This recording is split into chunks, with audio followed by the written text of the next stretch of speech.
Y Ecuador ingresa en horas decisivas por las elecciones que se celebrarán este domingo, elecciones presidenciales para elegir a quien estará al frente del país durante los próximos 4 años. Hoy cierran la campaña los candidatos, los 16 candidatos inscriptos para terminar de dirimir esta muy controvertida y muy, sobre todo, tumultuosa política ecuatoriana que arrastra muchos años de conflicto, atados por un lado a la violencia histórica que está viviendo Ecuador, que se convirtió en uno de los países más inseguros de todo el continente, que arrastra también la inestabilidad política que caracterizó al gobierno de Guillermo Lasso, con la particularidad de que estamos ante una elección presidencial que se produce a 1 año y meses de la anterior elección presidencial, porque recordemos que en 2023, cuando el entonces presidente Lasso impulsa la muerte cruzada, es decir, el cierre del Parlamento para que se llame a elecciones anticipadas parlamentarias y también presidenciales, termina desencadenando lo que fueron las elecciones de justamente finales de 2023, en las cuales Daniel Noboa gana y es elegido no para hacer un mandato completo, sino para completar el mandato de Lasso, que justamente termina en este 2025. Recordemos, él había asumido la presidencia Lasso en 2021. Esa elección, insisto, que se produjo hace 1 año y algunos meses, es muy parecida en muchos sentidos a la elección que estamos viendo y que vamos a vivir desde el próximo domingo, porque los protagonistas en principio son los mismos. Daniel Noboa y Luisa González aparecen como los 2 principales candidatos, repitiendo por tercera elección consecutiva la dinámica correísmo, anticorreísmo, Noboa representando justamente al anticorreísmo y Luisa González, que es la candidata de Rafael Correa de la Revolución Ciudadana, como sabemos, expulsado, o mejor dicho, en el exilio en Bélgica, y porque si estuviera en Ecuador tendría que estar preso porque tiene una condena a 8 años de cárcel confirmada por la Corte Constitucional. Bueno, vamos a estar analizando cómo se llega a este cierre de campaña, qué es lo que están proponiendo los principales candidatos, qué es lo que puede pasar el domingo y qué es lo que puede pasar en abril, en la probable segunda vuelta, en caso de que ninguno de los candidatos supere el 50% de los votos o 40% con 10 puntos de ventaja. Empecemos por el comienzo. Te decía, son 16 candidatos, no vamos a repasar a todos, pero vamos por lo menos con los 10 más importantes según lo que marcan las encuestas, empezando por supuesto por el presidente Daniel Noboa, que llega en medio de muchos cuestionamientos, en parte por la centralización del poder que ha caracterizado a su mandato, por la guerra desatada con su vicepresidenta, con Verónica Abad, que debía asumir la presidencia durante el periodo de campaña para que Noboa pueda hacer campaña, porque la Constitución ecuatoriana sostiene justamente esto, que vos no podés hacer campaña siendo presidente. Noboa desoyó eso, eligió por decreto a distintos miembros de su gobierno para que lo reemplacen y asuman la presidencia mientras él hacía campaña. Pero esta semana la Corte Constitucional dijo eso era inconstitucional, de modo que si Noboa quiere hacer campaña, debería justamente dejar la presidencia en Abad, algo que no va a hacer, con lo cual hay mucha incertidumbre por lo pronto respecto de cómo va a ser este cierre de campaña. Pero por eso digo, avancemos justamente con el repaso de los distintos candidatos, empezando, como decía antes, por Daniel Noboa, que obviamente ahora elige a María José Pinto como su candidata a vicepresidenta. Se trata de una aliada mucho más importante, ella una candidatura que se consolida desde el poder, no una candidatura, si se quiere, que había surgido casi de la nada, como había sido la candidatura que lo llevó a Noboa a la presidencia en 2023 con mínima experiencia política, solamente un par de años en la Asamblea. Después estaremos repasando algunos datos de la biografía de Noboa. Y este año y 2 meses que lleva como presidente, con algunos logros como una reducción parcial de la violencia. Ecuador sigue siendo uno de los países más violentos del mundo, aunque es cierto que en el año pasado se redujeron aproximadamente un 16% los homicidios, pero siguen estando en un nivel muy alto, pero con un repunte a finales del año pasado, con un aumento de los secuestros, es decir, una situación muy compleja, ni hablar además de lo que fue toda la crisis energética y los apagones que atravesó Ecuador. Bueno, su alianza es la alianza ADN, la misma alianza que lo llevó al poder en 2023. La gran contendiente vuelve a ser la candidata del correísmo, Luisa González. Su compañero de fórmula es Diego Borja y su partido es La Revolución Ciudadana, el partido de Rafael Correa. Un Correa que dejó el poder en 2017, es decir, hace 8 años ya que dejó el poder Correa, hace prácticamente el mismo tiempo que vive en el extranjero, está inhabilitado por la justicia, pero sin embargo sigue controlando a una de las principales fuerzas políticas desde el exilio, desde Bélgica. Luisa González va a estar cerrando su campaña según lo estipulado. Luisa González estará cerrando su campaña en Guayaquil, en un evento que se va a hacer en la avenida 9 de octubre.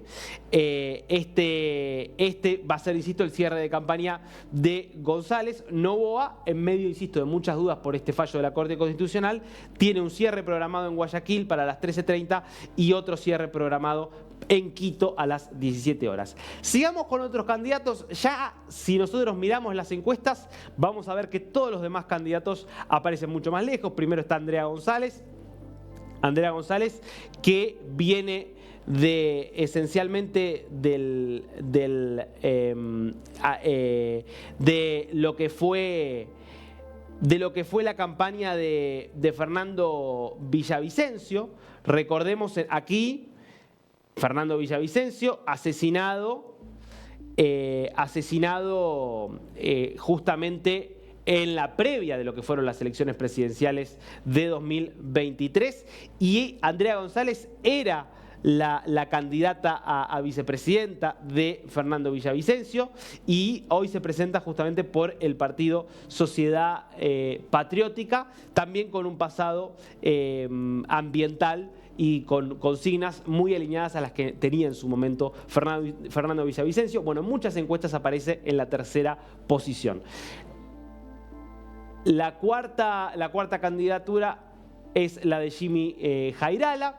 Se presenta como compañera de fórmula con Luisa Vallecilla por el Movimiento Centro Democrático. Aparece ya bastante más retrasado en las encuestas. En cuarto lugar, muchos ubican, en quinto lugar en realidad ya, muchos ubican a Leónidas Issa, es el líder indigenista del movimiento Pachacutic, histórico líder del movimiento Pachacutic, que además en esta ocasión se presenta como candidato a presidente, acompañado de Katiuska Molina. Y después tenemos Henry Kronfle, que va con Daliana Pasailague, alguien importante en la Asamblea Nacional. Sigamos repasando otros candidatos. Carlos Rabascal, que va junto a Alejandra Rivas por la Izquierda Democrática.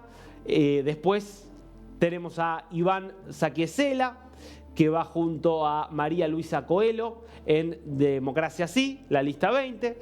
Después tenemos a Francesco Tabaqui, que va junto a Blanca Sacancela por el movimiento Creando Oportunidades, creo. Y cerrando ya esta lista, por lo menos con los principales candidatos, está Henry Cucalón, que recordemos había sido ministro en la parte final del gobierno de Lasso, por el movimiento Construye junto a Carla Larrea. ¿Nos queda algún candidato más o cerramos con Cucalón?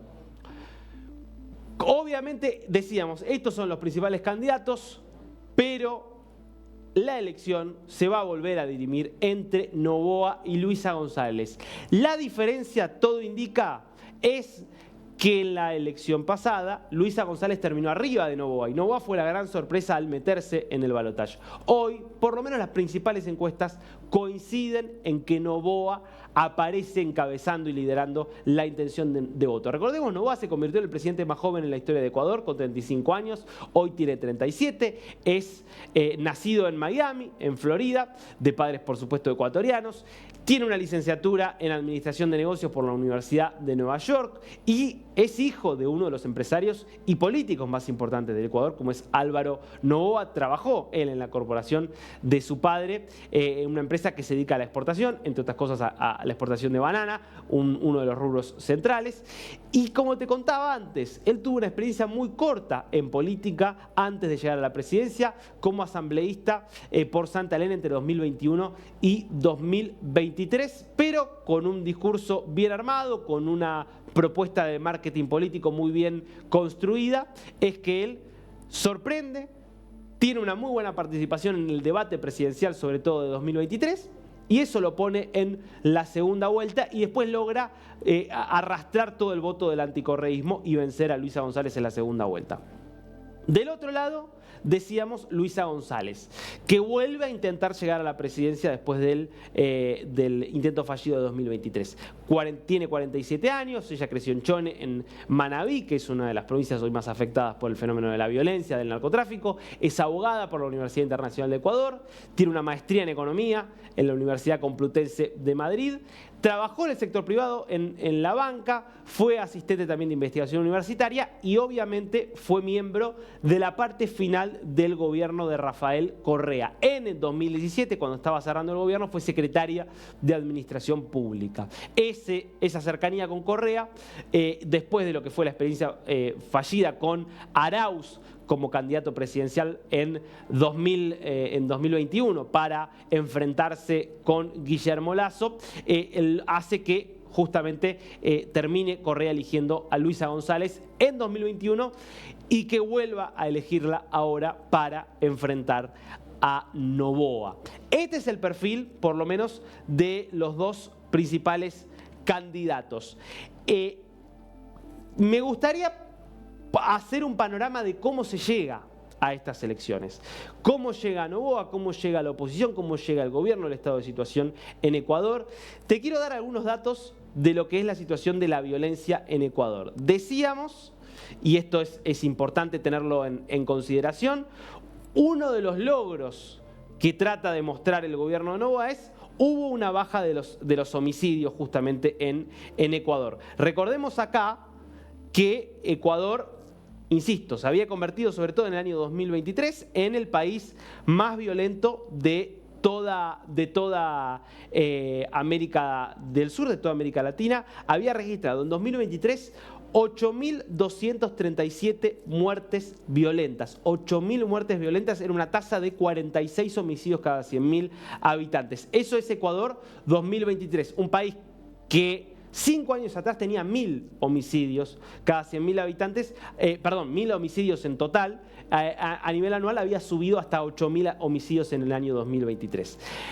Ecuador con Noboa adopta una política de liberar y de tratar de intervenir en las cárceles. Eso da lugar a una serie de acciones terroristas por parte de los grupos narcotraficantes. Recordemos el asalto a un canal de televisión en vivo, los ataques en las calles de Guayaquil, en Esmeraldas, la reacción que hubo por parte del crimen organizado, de los choneros, de los lobos de las principales organizaciones criminales ante un poco la ofensiva que larga el gobierno de Noboa, apalancándose mucho también en las Fuerzas Armadas, decretando justamente el estado de excepción para que las Fuerzas Armadas pudieran hacerse cargo de la seguridad pública.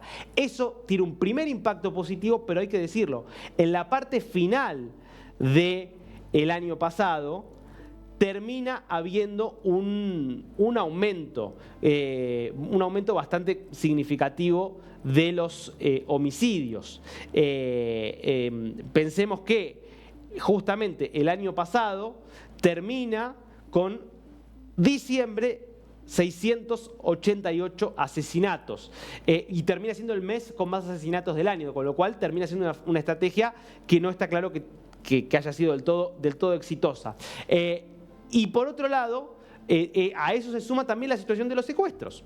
¿Por qué? porque el año pasado se registraron 1.761 secuestros, superando el número de 2023, es decir, una estrategia que sirvió para disminuir los homicidios un 16%, porque los homicidios terminaron cerrando el año pasado en 6.964, 38 cada 100.000 habitantes, es decir, de 46 cada 100.000 habitantes se bajó a 38, no fue efectiva para disminuir los secuestros porque de 1.600 secuestros en 2023 se pasó a 1.700 secuestros el año pasado. Y la estrategia de Noboa sigue siendo apostar a la mano dura. Veamos una de las últimas medidas que anunció ya en plena campaña y en pleno tinte electoral. Por años, esto lo publicaba ayer Daniel Noboa, por años hicieron de la justicia su juguete, protegiendo delincuentes y dejando indefensas a miles de familias. Eso terminó. He enviado una reforma parcial a la Constitución para fortalecer la prisión preventiva contra criminales terroristas y cualquiera relacionado a la delincuencia organizada. En 2011, el correísmo nos vendió una consulta popular que debilitó a la prisión preventiva, abriendo las puertas al narcotráfico, las mafias y el crimen organizado. La línea entre la incompetencia y la complicidad nunca había sido tan fina. Terroristas, narcos, sicarios, mafias organizadas. No habrá más fugas, no habrá más excusas. Los jueces ahora tendrán las herramientas para encerrarlos. Vamos por todos los corruptos. Acá Noboa, volviendo a hacer hincapié en la delincuencia y en la mano dura, obviamente, y en modificar las reglas para tratar de combatir la delincuencia, planteando cómo los jueces muchas veces terminan teniendo pocas herramientas para actuar y, sobre todo, culpando al correísmo por la delincuencia y acusando al correísmo de haber impulsado en 2011 una reforma que facilitó las excarcelaciones. Obviamente esto es clave para la estrategia electoral, ponerla a Luisa González del lado de la delincuencia. Y esto también se da en el contexto de otra medida que anunciaba Noboa esta semana, que no tiene que ver directamente con la seguridad, tiene que ver más con el plano económico, pero tiene que ver con la intención de mostrarse como un líder fuerte, que es el contraste que un poco quiere marcar con lo que fueron Guillermo Lasso y Lenín Moreno, sus antecesores, donde lo que caracterizaba fue su falta de liderazgo y su falta de iniciativa.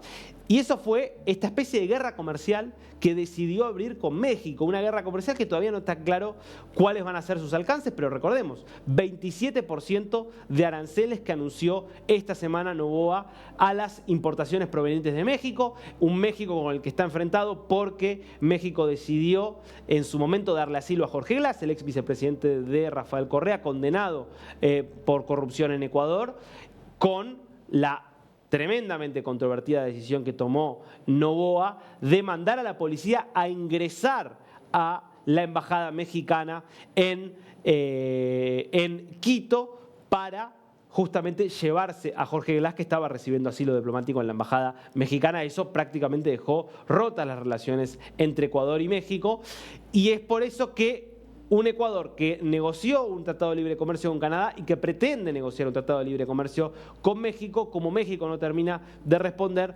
positivamente, entre otras cosas por todas estas cuestiones y estas tensiones geopolíticas, es que anuncia estos aranceles. Del lado mexicano, la respuesta a estos aranceles fue una especie de burla, de decir, bueno, igual tampoco tenemos tanto comercio con Ecuador, no nos va a afectar demasiado y además podemos reemplazar lo que viene de Ecuador con otros productos, pero Noboa defiende estas medidas como importantes para la soberanía ecuatoriana y sobre todo para presionar a México para llegar a un acuerdo de libre comercio. Este es un poco el contexto y la apuesta que hace Noboa para estas elecciones. Del otro lado, Luisa González. Una Luisa González que no quiere descuidar la agenda de seguridad, que plantea, por ejemplo, construir más cárceles, que no quiere tampoco mostrarse demasiado laxa en esa materia, pero que tiene una mirada completamente distinta. Y que habló, por ejemplo, de uno de los grandes temas del momento en las últimas horas, que es el tema de los deportados de los Estados Unidos, de los migrantes que llegaron de forma irregular en Estados Unidos desde distintos lugares de América Latina y que están siendo deportados. Escuchá lo que proponía Luisa González sobre este tema.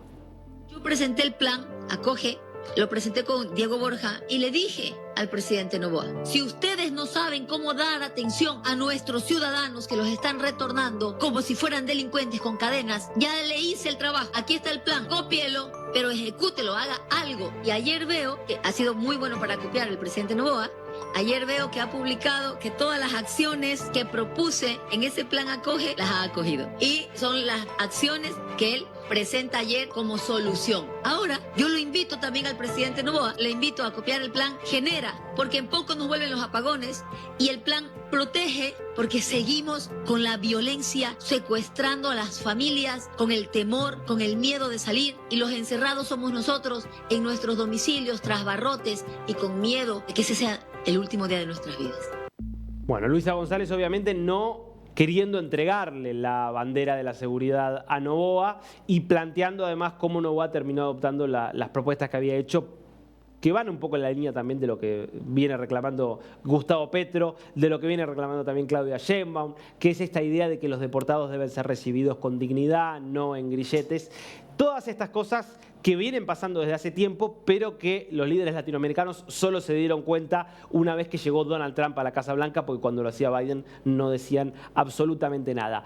Dos visiones completamente diferentes del Ecuador y de América Latina, y obviamente un país que insisto, se pone en juego con las elecciones de este domingo. Hoy los cierres de campaña, mañana ya empezará el periodo de veda electoral. Vamos a seguir de cerca y estaremos, por supuesto, el domingo con una cobertura especial en vivo por la pantalla de DNews.